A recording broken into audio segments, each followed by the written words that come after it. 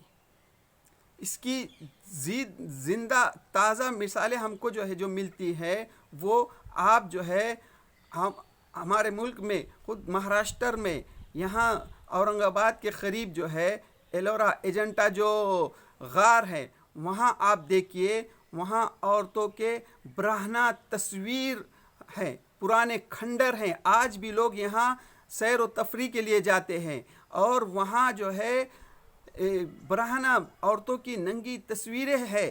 یہ اس وقت کے بادشاہ کا محل ہے. یہ بادشاہ جو ہے اپنے محلوں میں جو ہے یہ عورتوں کا مقام تھا ان کے پاس، یعنی کوئی حیثیت نہیں تھی. ہاں دوستو، اسی لیے جو ہے اسلام جو ہے 1400 سال پہلے جب یہاں آیا تو لوگوں نے اس کو ہاتھوں ہاتھ قبول کیا. آج دنیا میں جو ہے بچیوں کا جو مقام ہے، عورتوں کا جو مقام ہے، یہ صرف اور صرف کسی نے دیا تو اللہ کے رسول صلی اللہ علیہ وسلم کی تعلیمات نے دیا. اللہ کے رسول صلی اللہ علیہ وسلم نے جو انقلاب برپا کیا اس وقت عرب ہی نہیں، پوری دنیا اس میں وہ برپا ہوا. آج بچیوں کا جو مقام ہے، عورتوں کا جو مقام ہے، جو عزت ہے، جو شہرت ہے، یہ صرف اور صرف اسلام کی وجہ سے ہے. ہاں دوستو، تو اللہ تعالیٰ کیا کہتا ہے، اور جب زندہ گاڑی ہوئی لڑکیوں سے پوچھا جائے گا کہ وہ کس قصور میں ماری گئی، اور جب اعمال نامے کھولے جائیں گے، اور جب آسمان کا پردہ ہٹا دیا جائے گا. یہ قیامت کا دوسرے مرحلے کا ذکر ہے، یعنی اعمال نامے جو ہے کھول دیے جائیں گے اور آسمان کا جو پردہ جو ہے یہ ہٹا دیا جائے گا. یعنی پردہ ہٹانے کے بعد جس طرح سے کسی روم میں اگر پردہ لگا ہوا ہے، اس روم کے دروازے کے پردے کو ذرا ہٹا دیے تو اس کے اندر کا کس طرح سے نظر آتا ہے. اسی طرح جو ہے آسمان کا یہ پردہ جو ہے تو ہٹا دیا جائے گا تو اس میں جو ہے اس کے اندر کا سب نظر آ جائے گا. اور جب جہنم دہکائی جائے گی اور جب جنت قریب لے آئی جائے گی، اس وقت ہر شخص کو معلوم ہو جائے گا کہ وہ کیا لے کر آیا ہے. ہاں، جب جہنم جو ہے دہکائی جائے گی، یہ جہنم کی آگ جو ہے دہکائی جائے گی، یعنی کس طرح سے کیا منظر ہوگا. یہ دوسرے مرحلے کا جو ذکر ہو رہا ہے، یعنی کیسی دہکائی جائے گی. یعنی اور دوسری جگہ اللہ تعالیٰ نے فرمایا ہے کہ جہنم جو ہے تو گھات میں ہے جہنمی کے لیے. یعنی جس طرح سے ایک شکاری جو ہے اپنے شکار کے لیے گھات لگائے بیٹھتا ہے، اسی طرح جو ہے جہنم گھات میں ہے جہنمی کے لیے. یہ ہر وقت گھات میں ہے تو یہ کیسی دہکائی جائے گی. یہ اس وقت ہر شخص کو معلوم ہو جائے گا کہ وہ کیا لے کر آیا ہے. اس وقت جو ہے کسی کو پوچھنے کی ضرورت نہیں رہے گی. جب یہ قیامت قائم ہو جائے گی، جو نیک لوگ ہیں ان کو چہروں سے ہی پہچانا جائے گا. وہ خوش رہیں گے، ان کے چہروں یعنی انہوں کو جو اطمینان رہے گا کہ ہم نے جو دنیا میں نبی کی بات مانی، نبی کی تعلیمات کو مانا، تو آج ہم کو اس کا بدلہ مل گیا. اور جو بدکار ہے وہ ان کے چہروں سے ہی ان کو سمجھ میں آ جائے گا. ان کے چہروں پہ خاک چھائی ہوئی ہوں گی، ان کی دھول اڑی ہوئی ہوں گی، ان کے چہرے جو ہے سے ہی ان کو سمجھ میں آ جائے گا کہ ہم نے جو ہے دنیا میں نبی کی بات کا انکار کیا، آج ہماری کچھ خیر نہیں. وہ سمجھ جائے گے. ہاں، تو یہ تھا دوستو